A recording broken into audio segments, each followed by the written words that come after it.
Hola, ¿cómo están, chicos? Hoy vamos a ver la semana 2 que tiene que ver con todas las hormonas ováricas. Vamos a conocer un poco sobre el ciclo reproductor femenino, sobre la progesterona, estrógenos y algunas relaciones de estas.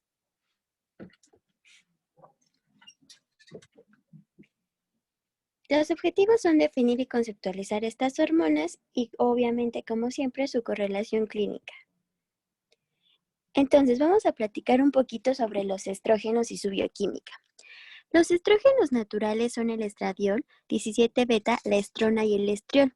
Son esteroides de cadenas de carbono número 18, que carecen de un grupo metilangular adherido a la posición 10 o una configuración E3-ceto en el anillo. Alfa. Son secretados principalmente por las células de la granulosa de los folículos ováricos, el cuerpo lúteo y la placenta. Su biosíntesis depende de enzima aromatasa CYP19, que convierte la testosterona en estradiol y la androstenediona en estrona. Esta última reacción también se produce en grasas, como en el tejido adiposo, en el hígado, en el músculo y en el cerebro. Las células de la teca interna poseen numerosos receptores de hormona luteinizante que actúan a través del AMP cíclico para incrementar la conversión de colesterol en androstenediona. Las células de la teca interna suministran androstenediona a las células de la granulosa y estas a su vez elaboran estradiol cuando reciben andrógenos. Y al parecer el estradiol que generan en los primates se secretan hacia el líquido folicular. Entonces vamos a ver un poquito este mecanismo, ¿de acuerdo?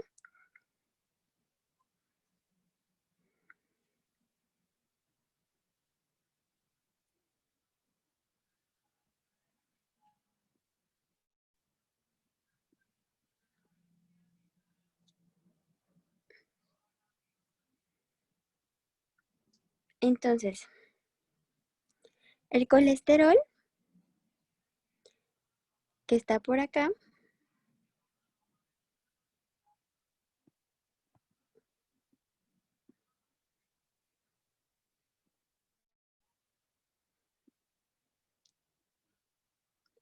el colesterol se va a convertir en pregnenolona, después en hidroxipregnenolona 17-alfa, posteriormente de hidroepiandrosterona.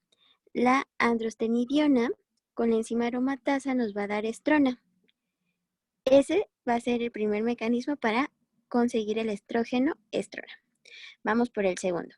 El colesterol se va a convertir en pregnenolona. Y aquí hay dos mecanismos. Si se fijan, la pregnenolona se puede ir a progesterona y después a 17-alfa hidroxiprogesterona. Llega androstenediona, gracias a la enzima aromatasa, nos da 17-beta estradiol, o hay otro mecanismo que es colesterol, pregnenolona, hidroxipregnenolona, 17-alfa, dehidroepiandrosterona, androstenediona, testosterona, enzima aromatasa y nos da estradiol. Ahora vamos por el último, colesterol, pregnenolona, hidroxipregnenolona 17-alfa, dehidroepiandrosterona, androstenediona, enzima aromatasa, estrona, cetoestrona, 17-alfa, hidroxiestrona y nos da estriol. La progesterona es obviamente otro bonito esteroide que tiene 21 carbonos. Es secretado por el cuerpo lúteo, placenta y en menor cantidad el folículo. Es intermediario importante de la biosíntesis de los esteroides en todos los tejidos que secretan hormonas esteroides. Al parecer, una pequeña cantidad penetra en la circulación desde los testículos y la corteza de las glándulas suprarrenales. Cerca del 2% de la progesterona circulante se encuentra libre, mientras que el 80% se encuentra unida a la albúmina y 18% a la globulina transportadora de corticosteroides. La progesterona tiene una vida media corta y se convierte en el hígado en pregnanediol, que se conjuga para formar ácido glucurónico y se excreta en la orina. Entonces, el colesterol, muy bonito aquí, se convierte en pregnenolona, después progesterona, el pregnanediol que se va al hígado y después en ácido glucurónico. Entonces, para entrar al ciclo, vamos a conocer un poquito de este feedback. La teca interna va a producir andrógenos a la granulosa. Y estos a su vez hacen efectos estrogénicos, por lo tanto aumentan los estrógenos en sangre. Al ver una gran cantidad de estrógenos en sangre, va a haber un feedback negativo porque le va a decir a la GNRH que ya no estimule la LH y FSH para que estas a su vez no estimulen la teca interna ni la granulosa y no produzcan andrógenos. Ese sería el feedback negativo. El feedback positivo sería que tenemos niveles muy bajos de estrógenos o que la inhibina está haciendo su acción. Entonces, va a liberar GNRH, estimula la adenopófisis para producir LH y FSH. Estas a su vez producen una estimulación en teca interna y en granulosa se producen andrógenos y gracias a la biosíntesis de los estrógenos, que ya platicamos de cómo surge la progesterona y el estrógeno, pues va a haber liberación de estos en sangre. Y ese es un feedback positivo.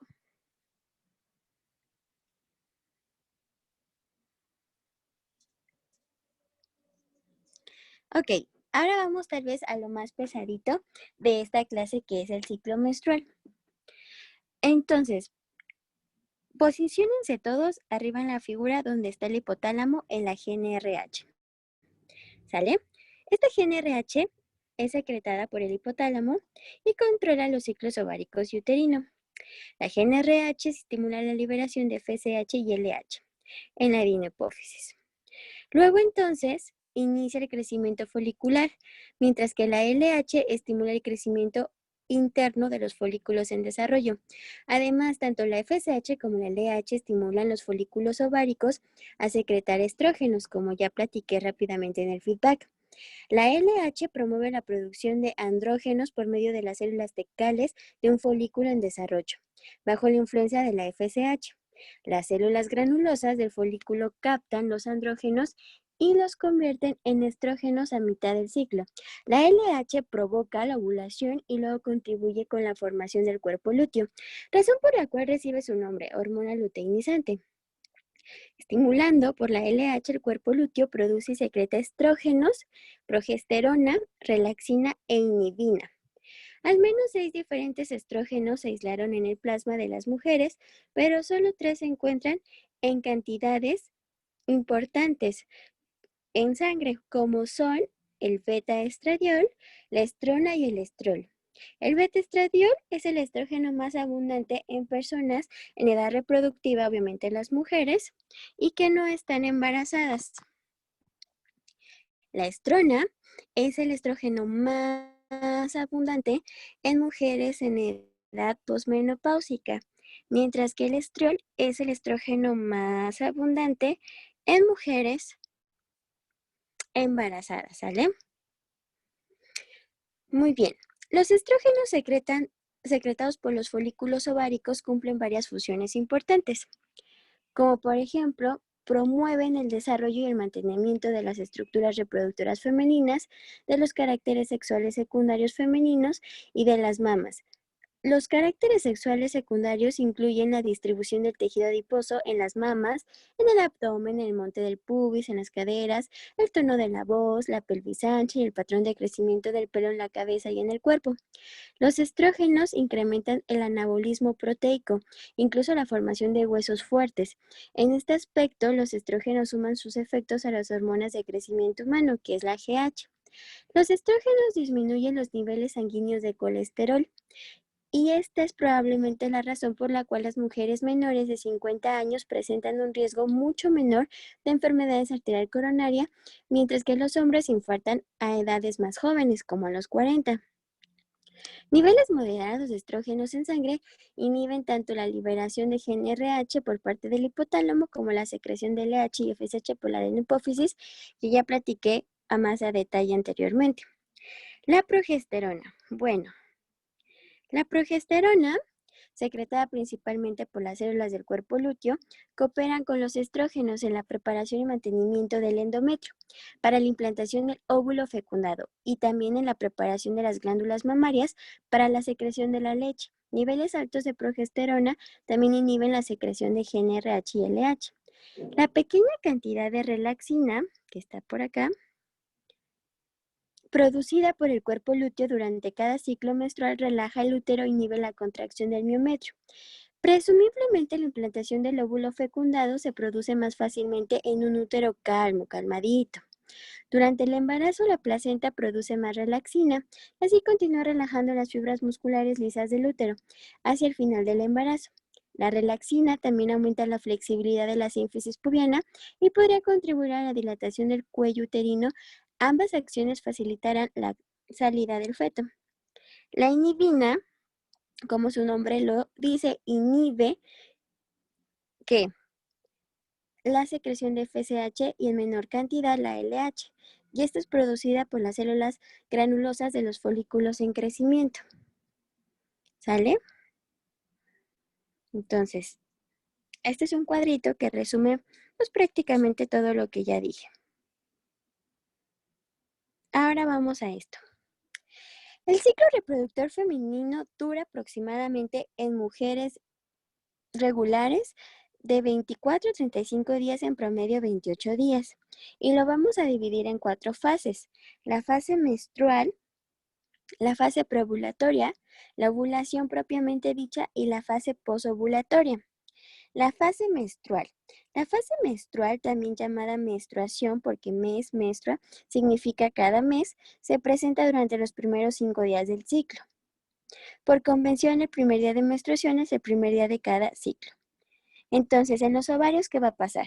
Bajo la influencia de la FSH, varios folículos primordiales se desarrollan y forman folículos primarios y luego van a formar secundarios. Este proceso se desarrolla ya que cada mes va a ocurrir. De esta forma, un folículo que comienza a desarrollarse al principio de un determinado ciclo menstrual puede no alcanzar la madurez y no ser ovulado hasta varios ciclos menstruales después. En el útero, ¿qué va a pasar? Bueno, un flujo menstrual normal decimos que es una cantidad de 50 a 150 mililitros de sangre.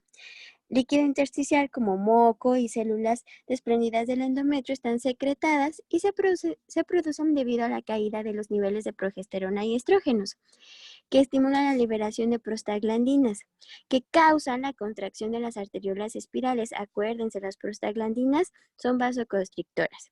Como resultado, las células nutridas por estas son privadas de oxígeno y comienzan a morir. Finalmente, toda la capa funcional se desprende. En este momento, el ciclo del endometrio es muy delgado, mide alrededor de 2 a 5 milímetros aproximadamente. Debido a que solo se conserva la capa basal, el flujo menstrual pasa de la cavidad uterina a través del cuello uterino hacia la vagina y de ahí al exterior. Entonces, podemos resumir que la fase menstrual tenemos la maduración de un folículo primario, que esperemos que se madure a uno secundario, y el endometrio va a estar muy delgadito, ¿va? Ahora vamos, y aquí está la fase de menstruación. Ahora vamos a la fase preovulatoria. En la fase preovulatoria, ¿qué ocurre? Bueno, pues en la fase preovulatoria es el periodo entre el final de la menstruación y obviamente el comienzo de la ovulación. Es la fase del ciclo más variable y la responsable de las variaciones en la duración del ciclo. ¿Sale? En un ciclo de 28 días, esta puede durar de 6 a 13 días. En los ovarios, ¿qué va a pasar? Algunos de los folículos secundarios comienzan a secretar estrógenos e inhibina. Alrededor del día 6, un único folículo secundario en uno o dos ovarios superior a los demás folículos en su crecimiento y se convierte en el folículo dominante. Los estrógenos y la inhibina secretados por este disminuyen la secreción de FSH y causan detención del crecimiento y atresia de los folículos restantes. Los hermanos mellizos, por ejemplo, gemelos no idénticos a los trillizos, son el resultado de la formación de 2 o 3 folículos codominantes, que luego son ovulados y fecundados más o menos al mismo tiempo. De ahí que puede haber gemelos o trillizos. En condiciones normales, el único folículo secundario dominante se transforma al ultra plus alfa omega folículo de Graf, que continúa creciendo hasta que mide 20 milímetros de diámetro y está listo para la ovulación. Este folículo produce un abultamiento en forma de ampolla en la superficie del ovario, debido a la dilatación del antro. Durante el final del proceso madurativo, el folículo maduro contiene aumentado su producción de estrógenos. En referencia al ciclo ovárico y la fase menstrual y preovulatoria, juntas se van a llamar fase folicular. Entonces, la fase folicular es aquella que abarca la fase menstrual y la preovulatoria, ya que los folículos ováricos están creciendo y están en desarrollo. Entonces, ¿qué va a pasar en el útero? Bueno, en el útero, los estrógenos liberados hacia la sangre por los folículos ováricos en crecimiento estimulan la reparación del endometrio.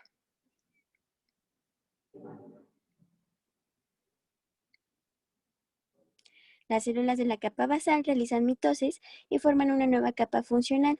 A medida que el endometrio se va engrosando, se desarrollan glándulas endometriales cortas y rectas, y las arteriolas se enrollan y alargan a medida que penetran la capa funcional.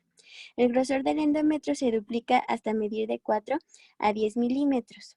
En referencia al ciclo uterino, la fase preovulatoria también se llama fase proliferativa, debido al crecimiento que se observa en el endometrio.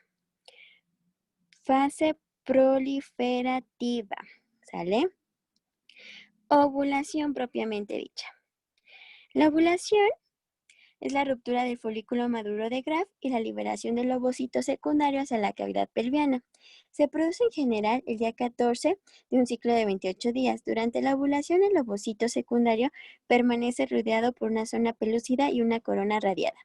Los altos niveles de estrógenos durante la última parte de la fase preovulatoria ejercen un efecto de retroalimentación positiva, que es un feedback positivo sobre las células que secretan LH y hormona liberadora de gonadotropinas, la GnRH, y promueven la ovulación de la siguiente manera.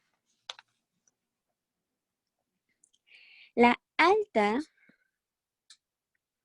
vamos a platicar un poquito de esto. Tenemos esta bella imagen. Entonces, número 1. La alta concentración de estrógenos estimula la liberación de GnRH por parte del hipotálamo. También estimula directamente las células gonadotrópicas de la adenohipófisis, que es la LH. Paso número 2. La GnRH promueve la liberación de FSH y SH en la adenohipófisis. Y paso número 3. El pico de LH causa la ruptura del folículo de Graf, y así se expulsa el ovocito secundario alrededor de unas 9 horas después. El pículo plasmático del LH, el ovocito ovulado y las células de su corona redada suelen desplazarse hacia las trompas. ¿Sale? Si eso no ocurre, si no hay embarazo, pues se hace el cuerpo hemorrágico y empieza la menstruación. ¿Sale? Vamos con la fase posovulatoria. La fase posovulatoria del ciclo reproductor femenino comprende el tiempo que transcurre desde la ovulación hasta el inicio de una nueva menstruación. En su duración es la fase más constante. Dura después del día 14 hasta el 28. En el ovario, ¿qué va a pasar? Luego de la ovulación, el folículo maduro colapsa y la membrana basal entre las células granulosas y la teca interna se van a desintegrar. Una vez que se forma un coágulo a partir del pequeño sangrado luego de la ruptura del folículo, este se convierte en el cuerpo hemorrágico. Las células de la teca interna se mezclan con las de la granulosa a medida que se convierten en células del cuerpo lúteo o luteínicas, bajo la influencia de la LH. Estimulado por la LH, el cuerpo lúteo secreta progesterona, estrógenos, relaxina e inhibina. Las células luteínicas también se encargan de reabsorber el coágulo sanguíneo. En referencia al ciclo ovárico, esta fase también se denomina fase luteínica. Los fenómenos posteriores que ocurren en el ovario que ovuló un ovocito van a depender de si el ovocito está fecundado o no. Si el ovocito no está fecundado, el cuerpo lúteo permanece como tal solo por 2 semanas. Luego su actividad secretoria disminuye y se degrada, literal, y se vuelve un cuerpo albicans o cuerpo blanco. A medida que los niveles de progesterona, estrógenos e inhibina van a disminuir, la liberación de GnRH, FSH y LH aumentan debido a la pérdida de retroalimentación negativa por parte de las hormonas ováricas. El crecimiento folicular se reanuda y así se inicia un nuevo ciclo. ¿Qué pasaría si este ovocito se fecundó. Bueno, si esto se fecundó y empieza el milagro de la vida, esto se va a empezar a dividir. El cuerpo lúteo persiste luego de 2 semanas de duración habituales. Es rescatado, literalmente, de la degeneración, ya no se hace cuerpo albicans. ¿Por quién? Por la hormona gonadotropina coriónica humana, la HCG. Esta hormona es producida por el corión del embrión que la libera a partir del 8º día de la fecundación. Como la LH, la HCG o la gonadotropina coriónica humana estimula la actividad secretora del cuerpo lúteo, la presencia de HCG en la sangre u orina materna es un indicador de embarazo. Y esta es la hormona que detectan las pruebas de embarazo de venta libre. ¿Sale? ¿Qué pasa en el útero? Bueno, pues la progesterona y los estrógenos producidos por el cuerpo lúteo promueven el crecimiento y el enrollamiento de las glándulas endometriales, la vascularización endometrial superficial y el engrosamiento del endometrio a 12 hasta 18 milímetros, debido a la actividad secretora de las glándulas endometriales que empiezan a secretar glucógeno.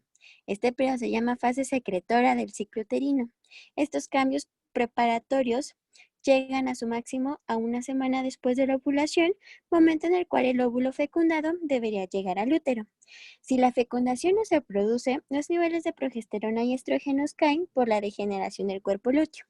El descenso de progesterona y estrógenos provocan la menstruación. Entonces, fíjate bien, GnRH, FSH. En resumen, vamos a platicar de lo siguiente. Entonces, del día 0 al día 12 está dominado de la FSH. Y entonces esta es la fase proliferativa donde va a haber muchos estrógenos. Del día 16 al día 28 está dominado por la LH, por así decirlo. Está la progesterona y es la fase secretora. Y el día 14 es el pico ultra mega máximo de LH, donde es la ovulación y es el día 14. ¿Sale? Acá es otro pequeño resumen donde abarca ya todo, ¿no? Tanto el útero, tanto la fase ovárica, qué pasa con las hormonas y cómo se va degenerando del folículo primario, después se hace un dominante, después se hace el graf, después el cuerpo hemorrágico, el cuerpo lúteo y después albicans, ¿sale?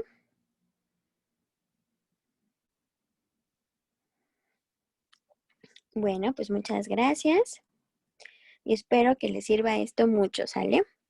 Sigamos con la parte 2 del doctor que les platicaba. Y bueno, esto dice así. Lo presume más también peca aquel que actúa ignora. Busca la ciencia, ella se encuentra a tu servicio. Nunca te conformes con lo que sabes. Y sobre todo recuerda que Dios solo hay uno y no eres tú. En aquellos tiempos de mis inicios como médico, practicábamos la medicina con recursos muy escasos. Los ahora maravillosos antibióticos era innovación anestesias inhalatorias con éter, cirugías cruentas, rápidas y con gran riesgo se tenían que enfrentar para tratar de salvar. Pero te lo digo con sinceridad, experiencias maravillosas, ¿quién podrá olvidar laparotomías exploradoras, craniotomías, fracturas reducidas, todos aquellos que, a pesar de ser para especialistas en su ausencia, practicábamos saliendo en ocasiones avante y en otras, pues no tanto, ¿verdad?